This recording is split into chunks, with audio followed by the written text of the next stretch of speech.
Lorsque le dénominateur est un polynôme du second degré, il est important, avant de poser les conditions d'existence, de factoriser au maximum ce polynôme. Au maximum, ça signifie que le x doit être du premier degré.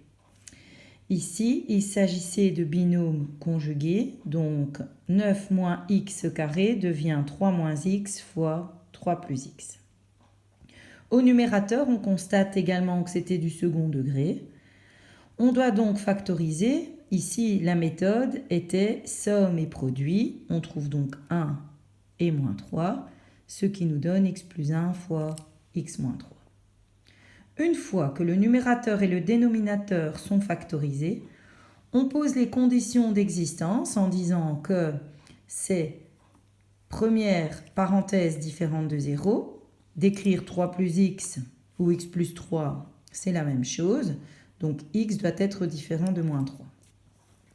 Deuxième parenthèse, 3 moins x différent de 0, autrement dit x différent de 3.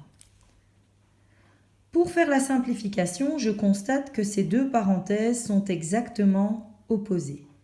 Lorsque les parenthèses sont exactement opposées, je peux changer les signes sur une seule parenthèse.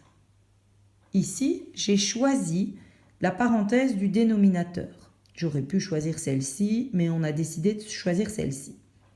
Je la multiplie donc par moins 1 et je change les signes de la première parenthèse. Ainsi, je peux simplifier x-3 avec x-3 du dessous.